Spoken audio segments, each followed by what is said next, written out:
Our minds are designed to stop you at all costs from doing anything that might hurt you. We run away from fear. We like to run away and go, oh, it's not coming with me. And okay, let me actually discover that fear. Let me go intimate with that fear. Let me ask myself, where's that fear coming from? What am I really scared of? What am I scared of? And then go, why am I scared of this? Why am I scared of this? Why am I scared of this? And when you can't ask why any longer, you've got to the answer, and that's what you have to deal with. Most of us are not dealing with what we're actually scared of. So many people look at fear or even doubt, but they look at fear as if it's the emotional enemy. You know, it's the enemy emotion. Like, oh, I can deal with compassion, I can deal with love, I can deal with understanding, but when fear comes, oh my God, bad thing. No, first of all, change your relationship to fear. I've said this before. Fear is not the enemy. The feeling of fear is just like any other emotion. Fear is actually informing you. Fear is telling you that you need to do something. Either do more research, get some support, get some insight, study a little more, slow down.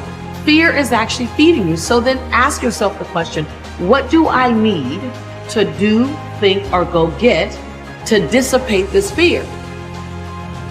Your mind is thinking about it. All these dungeons that we've created, all these trap doors, most of the time we quit is because we don't have any mental tools to get us through the other side. So my whole thing for people is you have to examine why are you doing it in the first place. Everything is about perspective and what you consider a win. You know, some people think they're winning because other people think they're winning, even though they don't feel good about what they're doing. So I go, you think I'm winning, so that must mean I'm winning. But I feel like that's not winning. You know, you have to know what makes you happy, what you consider a win. Not everybody's win is the same. Recognize that fear doesn't mean stop. People think, oh, I'm afraid, let me stop. Okay, that's a choice to stop. Fear doesn't necessarily mean stop. Fear might mean proceed with caution or proceed with more strategy. Whenever I'm feeling fear, it doesn't tell me, so I don't even think now to stop with fear. I do think to slow down, go get some help, go get some insight, voice my fear so that it's not just all in my head. So don't try to outrun fear. Don't try to outrun doubt. And definitely don't wait until doubt and fear are gone before you move. Find out what doubt and fear needs to dissipate into the nothingness that it always was. What does it need? And then understand that action brings clarity. So the more you move forward, the more action you're in, the more clarity you get, because action breeds clarity. And clarity comes with action.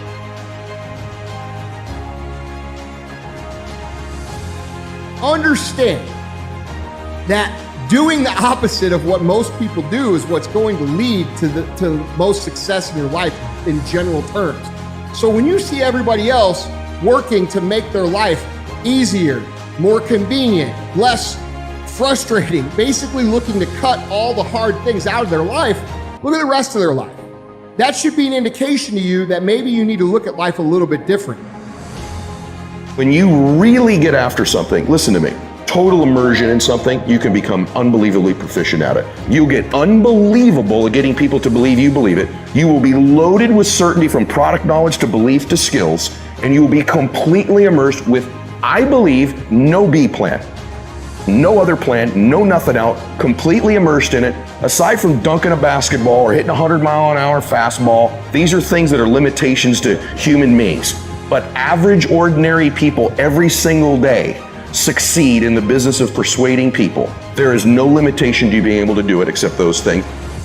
Good fight is not necessarily the greatest fight ever lived. It's where you want to go. You know what I mean? A good fight is just to be diligent and committed and disciplined, doing what you hate to do, but do it like you love it. You know, always testing yourself and forcing yourself to the limits. And one of the things that I see people do is they don't understand that you should actually be seeking out the proper obstacles that are going to teach you the lesson and embrace them so that you can be better. Because, dude, we could talk about and whine about and cry about everything in our lives, but there's only one thing that's going to change it, and that's actually taking action towards the place that you want to go. What you put in will produce the output. There's so many individuals out there that are so talented in different things and never accomplish anything. Okay, the world is filled with talented people. You know a lot of them yourselves, okay, and they never accomplish anything. With talent has to come preparation, has to come action, has to come development of being able to take those talents, take those skills, continue to develop them, continue to sharpen them physically, continue to sharpen them mentally, because at some point your physical talent is going to diminish as a professional athlete. That's just a fact, okay? But what keeps that competitive edge, what keeps you on top, is the ability to think and prepare mentally over and over and over again. The body has limitations, the mind does not. We focus so much on what goes on from the neck down that we forget it all starts from here. Everything starts from here. If you're not mentally ready, you're never really physically prepared. And that's where the preparation starts. I firmly believe that everybody in this room, everybody on this planet has a gift. It's your job to figure out what that gift is. So when you see a situation that's difficult and you see a situation that, you know, other people don't want to do, you should maybe be the person who steps up to that and says, dude, I'm willing to do that because I learned this. I'm willing to take on that because I'm willing to get this skill. I'm going to endure this adversity because I know it's going to make me stronger. All right. So look at these as an opportunity for you to grow, as opposed to something that you should run away from because it's going to be difficult. This is something that champions and successful people, people who are great at what they do and live great lives that bring other people up, do automatically. Embrace your adversity and look for opportunities to get better and grow. Thinking it was possible. Guess what, ladies and gentlemen? That's what we have to do with our dreams. Because things happen to you in life that you can never, ever anticipate. And many times when those things happen, you want to give up. When you know within yourself that there's something you want to do, and I believe that all of us were born with a purpose, that all of us have something that we are supposed to do, that all of us have some goodness within us, and that goodness gives us a responsibility to manifest our greatness. And when you know that, you can feel it in your guts, and you know that you're deliberately operating below your potential, you've gotten comfortable, you stop expanding, you stop stretching, you stop challenging yourself. Let me share something else with you.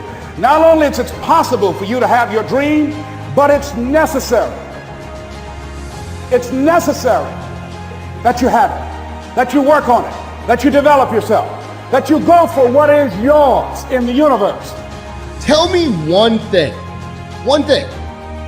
in your life that is great that came as a result of being comfortable.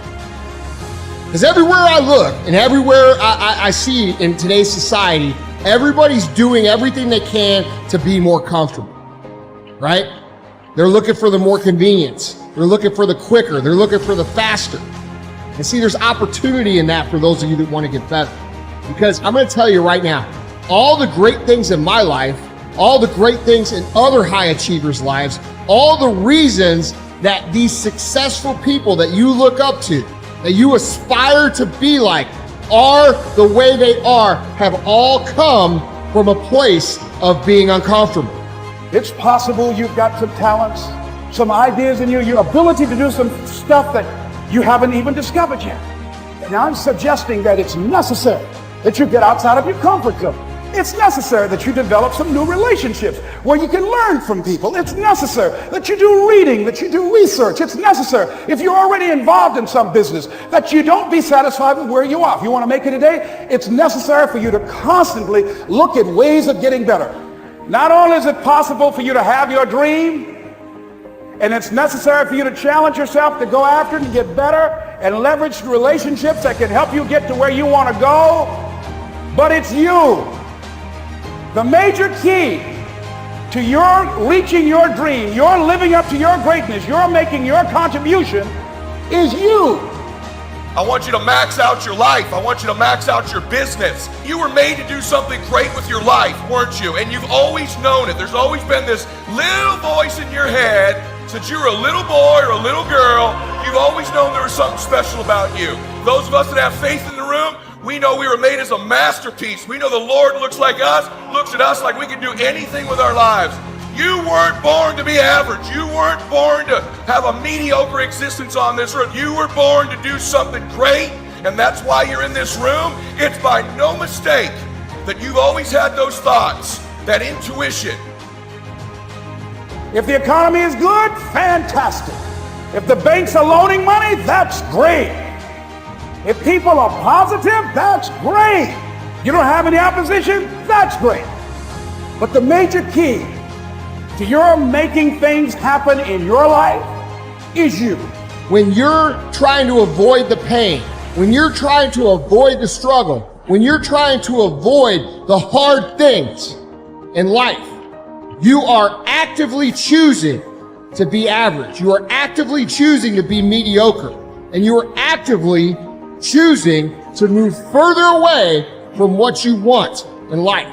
Because that hardship and that pain and that struggle and that frustration, they give you the skills that will forge you into a motherfucking champion. All right, so remember that shit when you try to take the easy route. The easy route never pays well. The only route in life that pays well is the hard route, the struggle, the pain, the frustration, and the overcoming of those things. And not only do they pay, they fulfill you as well, because it shows the people around you. It shows your kids. It shows your brothers, your sisters, your friends, your community, what is possible. And there's nobility in that.